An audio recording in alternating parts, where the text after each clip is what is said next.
Welcome to the Happiness Drive Success podcast, brought to you by Motivate Coaching, the multidiscipline practice for extraordinary people. Here, we discuss finding your happiness and how you can use it to drive your success. Please welcome your host, co-founder, CEO, and master of discovering happiness, Stuart Isham-Fairbairns. Hello, my wonderful, fantastic friends. How are we doing? It is a scorcher of a day here today. There is a bit of a breeze, which I'm very grateful for. I think we're 36 degrees here today. Stonking, which is lovely. Certainly not complaining. Just very grateful for this breeze, as is Harlow. We are out on a hike, as always with these podcast episodes, and thank you so much for joining us. And today, we're talking about that it's okay to slow down. So sometimes it's okay to slow down. Now there's a wonderful terminology or a strategy within the business world that's called the slow down to speed up strategy. And this is within the area of decision making, and it's a strategy that's implemented to sometimes just take a pause when you're amongst that decision and to just really review the data, gather your thoughts, have a look at the full landscape of what's going on in order to make the best informed decision for the way forwards. And this is for a number of reasons, and some such reasons might be that as we go forward in business, as in life, we're consistently moving forward and new contexts get set, new structures get set, things get influenced by their evolution of being. So you start on a particular mission to go a direction. As you go on that direction, new information or things come to light, which then potentially change and evolve the direction. And ultimately we can potentially end up in a place different to what we initially intended, or with a lot more information and potentially distraction and opportunities and options than we potentially forecasted in the first place. So we find ourselves in amongst all of this effectively noise. Now in the context of an individual, not a business, a lot of that can represent in like mind chatter. You know, there's just lots going on, and things are constantly building and compounding, and you just find yourself, and I think you can probably affiliate with this. If you can't, I'd be very surprised. But I think every one of us has been in a place where things have just built up to such a stage where it often represents an overwhelm or anxiety or fears or giving up, walking away, being fearful, not doing things as a result. I think you know we've all been there at least once in our lives. So when I say it's okay to slow down, this doesn't mean that you now just sort of give up and walk away from what you're doing. It's being proactive in such a way that allows you to slow down and take perspective. Now I've had a very real experience of this recently for myself, and that's what I would like to share with you today.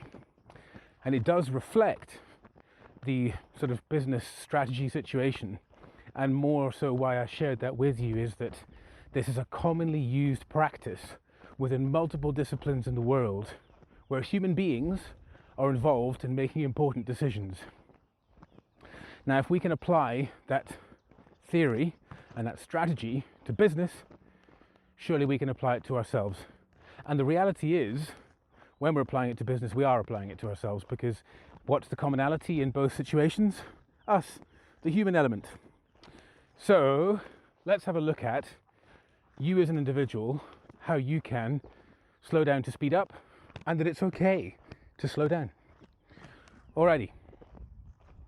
So recently I have, as you know, been doing a lot of audio journaling, which is what evolved into me creating this podcast. It was me processing thoughts. It was me trying to understand. I, of course, have had my coaching business now for nearly 4 years. And there's been a lot of personal growth and development through that process. And coaching takes you through a coaching journey. So whilst you're a coach, you get coached a lot. And I have coaches, so I also do literally get coached a lot. But also just by running sessions, you get exposed to so much of what people are going through and how to get past it, that you're consistently learning, you're consistently growing and developing. And I used my audio journaling as a way to get out what I was thinking and to also just kind of process how I can help a client more, or how I can learn to be a more dynamic coach, and so forth. You get the point. That was a tool that really worked for me.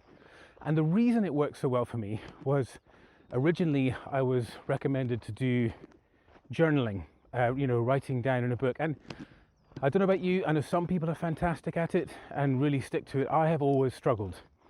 And I've tried many times. I have felt the benefits of it, a number of times. But the problem I have is that my mind goes at 1,000,000 miles an hour, as a ridiculous number, but you get the point, goes very fast, and my hand just can't keep up. So what ends up happening is either I lose the track and I get frustrated with it because my hand can't keep up, or my hand tries to write so fast that even doctors wouldn't be able to read my handwriting. It's just a scroll. So I wasn't getting the most out of it. So what that kind of led me to was, it's too difficult, that it doesn't fit my style. Journaling's just not for me. And often when I talk to my clients, and I always ask permission if I may suggest a resource such as a book or a podcast or something to help them along. So tools and resources are like Marmite or peanut butter. Some people absolutely love them, some people don't like them, some people are ambivalent about them. So with journaling being recommended to me, I really wanted to make it work, but it wasn't working. It just wasn't working for me, and I thought, that's it. It's just not the right outlet for me. And for many years, I'm being honest with you now, as I always am, I didn't have a proper outlet that I used. And previously, the benefits I used to get from having the journaling when I could manage to do it, that was not so much happening. And as such, stuff builds up, and often we don't notice it.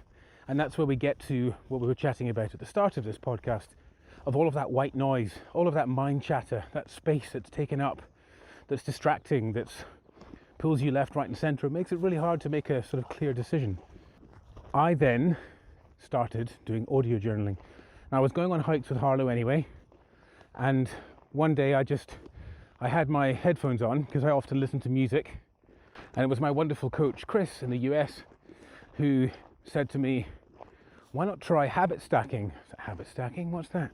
So habit stacking, as we've discussed in lots of episodes prior to this one, habit stacking is when you do multiple things at the same time that you're wanting to achieve. So I'm out for a walk with Harlow, and I was just listening to music, which was lovely, and sometimes I still do that, but realised it was an opportunity to make it a bit more productive. Now, much like with the journaling, with reading books, I also get frustrated because I can't read as fast as I want to read, which is silly, and it's such a great skill, and it's one that I continue to work at because I would love to get right. But in this instance, I identified the opportunity for audiobooks, so I started listening to audiobooks, and now my learning was growing exponentially because I could take in so much information whilst out on these lovely hikes with Harlow. And then one day, when I was listening, an incredible point was said in the book. I can't remember exactly what the book was. I'm pretty sure it was You Got This by Margie Worrell, which is a fantastic book. She's recently published another one, which I really recommend as well, called Stop Playing Safe. Both great books. I stopped the book to kind of think for a minute or two, and then I decided it really inspired my thinking, and I kind of evolved the thinking, and I had my headphones on, which had a hands-free mic on them. So I was like, I'm just going to record this just to kind of... And it was really interesting when I did that. It almost created this third person, or second person really, that I was talking to, as though I was having a conversation, as though I was talking to someone else. So it wasn't like I was just talking to myself like a crazy person. Like right now, I'm in the middle of the bush, walking through very long grass with Harlow alone, talking to you, effectively chatting to the dragonflies and butterflies that are flying around me as I walk. But obviously the intention is for it to get to your ears, which it has arrived. Marvellous news. Thanks again for tuning in. So I did this audio journaling, and then I was actually chatting with my brother Rory, and he said, that's journaling, like you're doing it, it's there. And just this light bulb went on for me. It's like, that's incredible, that's amazing. And then a few people I shared some of my journal thoughts with, and they were like, you've got to turn this into a podcast. Like, people need to hear this. This is great stuff. So then that evolved into the podcast.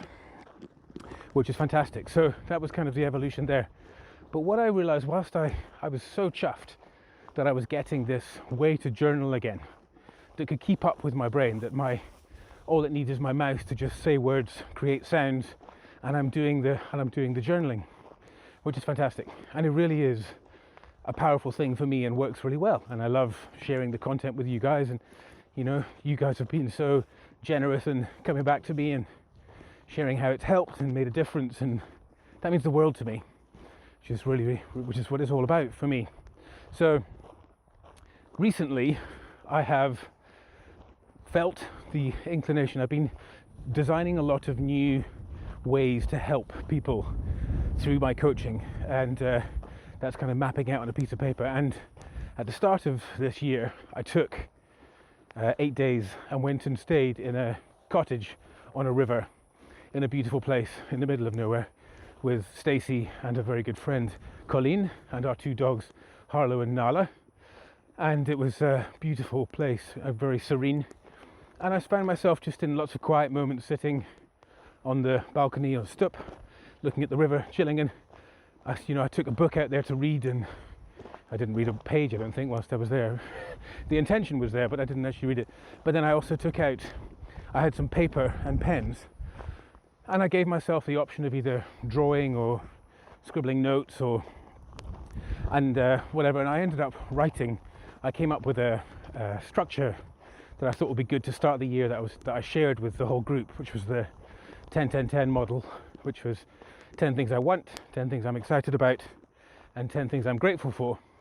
So I did it myself, and I found it quite challenging, being truly honest with myself. And it feels like it's, on the face of it, something to be quite easy to do, but it was quite challenging. So I did manage to get to 10 things that excite, 10 things I'm grateful for, and 10 things that I want.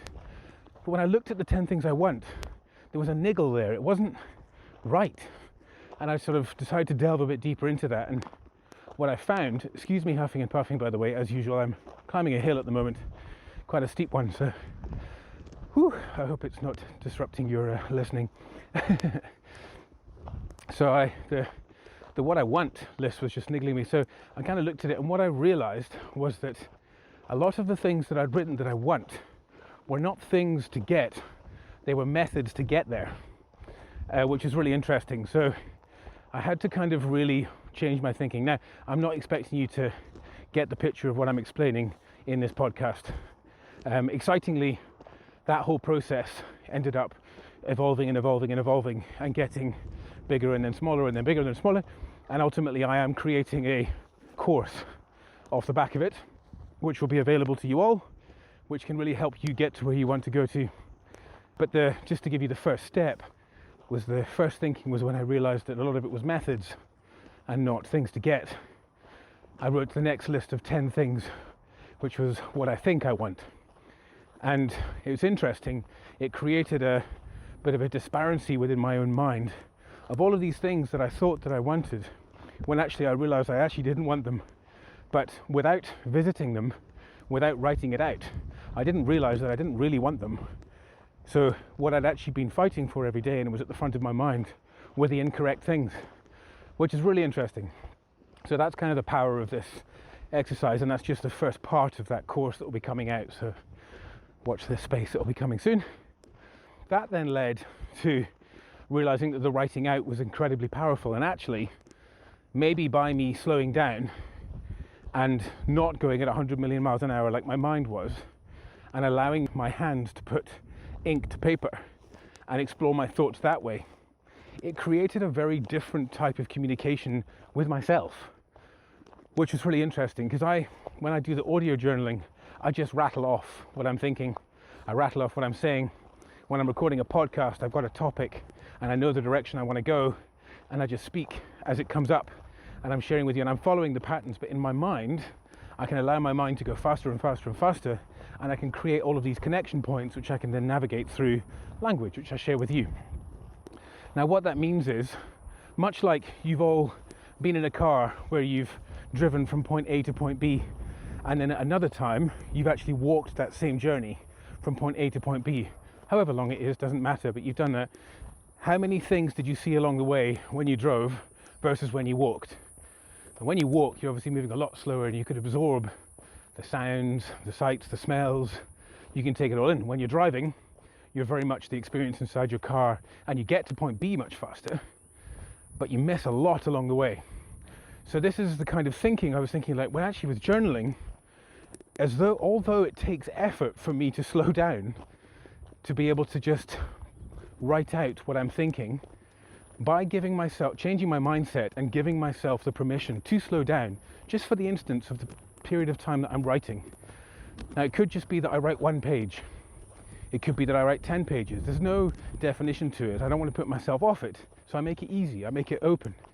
But whatever's on my mind, I just start writing it out.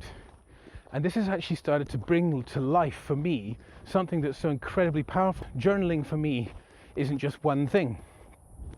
Through the methodologies of how I journal, I get completely different results. Completely different parts of my life are addressed and dealt with. One part of me wants to move faster and faster and faster and go and just explore these concepts and share it and get excited, and and it's really exciting. It's like, you know, when you're a kid at a kid's birthday party, it's just jelly and ice cream and bouncy castles and lots of fun. But sometimes it can be really, really powerful to slow down in order to speed up. So much like making those business decisions, if you slow down, you can actually look at the sights and sounds around you. You can take in the data. You can really consider what it is that you're looking at. Now, when you're doing journaling, you're obviously not analysing what you're going through. You're just allowing whatever's there to come out. But there's a very different part of your brain that is engaged through that process. And it's one that is more observant. It's patient, it's calm.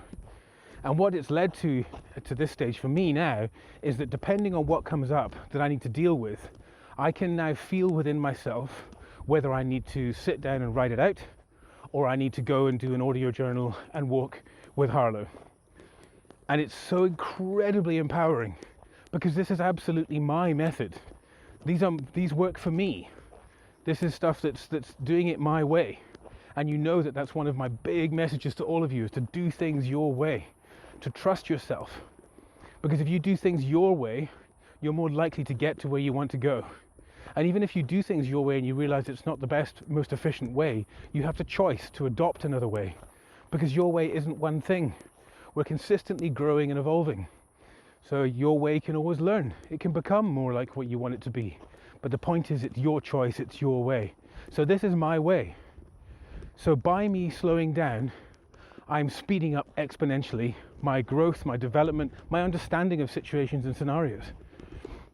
And this is extremely real and tangible for every single person, because whether you're making a business decision as to whether to do a merger or whether to expand or whether to reduce or whatever it might be, you can also use this exact same process in that scenario as you could where you're having a complexity in your marriage and you want to understand it. You're struggling with your studies and you can't work out why. You just have a feeling when you're around certain people and you want to make sense of it. You want to increase your confidence in certain scenarios. You want to be able to present more clearly. You want to be able to articulate the words that you say. You want to be able to just have more fun. You want to be able to stop and smell the roses and just be in the moment.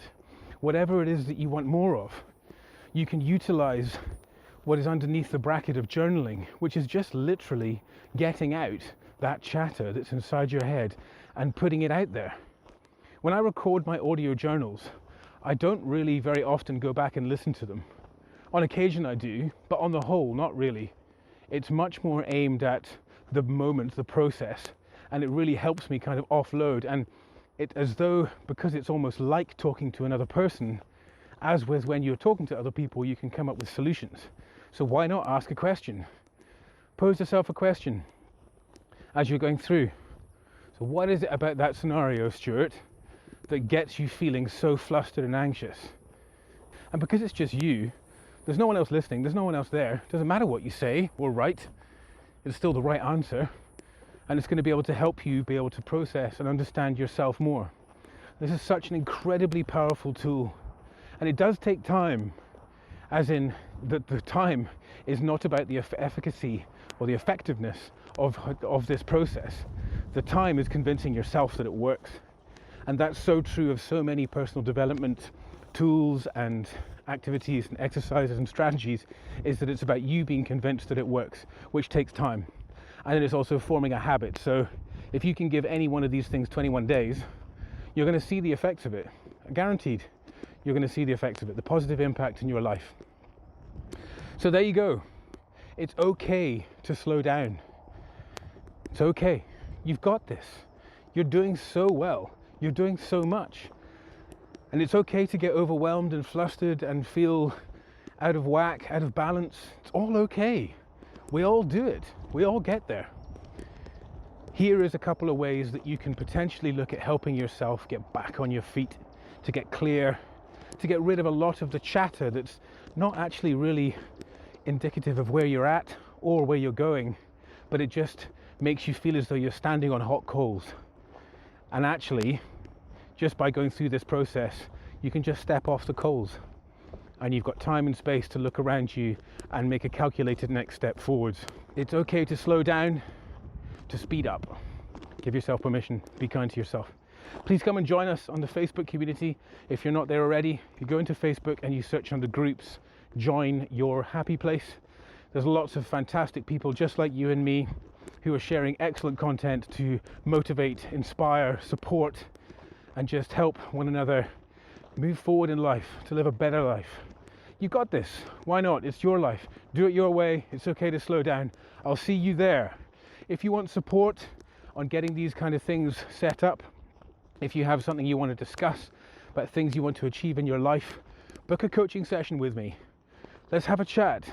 I do all of my discovery sessions, which is the first session where we meet, is free. We have a half an hour to chat.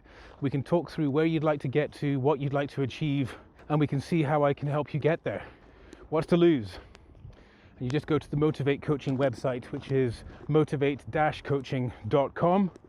That's motivate-coaching.com. And on there, you'll see there's a big button on the homepage to book a coaching session. And as I say, that's free for the first one. You'll be straight through to my personal calendar, and I'll see you then. You can also download the free ebook, 10 Ways to Be Happier Today. So you can go in there, download that ebook. Again, it's on the homepage of the website, and you can start being happier straight away. Ladies and gents, have a top banana day. Thanks so much for listening. If you're interested in learning more, go to the Motivate website at www.motivate-coaching.com. If you'd like to get in touch with Stuart directly, you can get him at Stuart, spelled S-T-U-A-R-T, at motivate-coaching.com. Thanks so much for joining us, and remember, your happiness drives your success. See you next time, folks.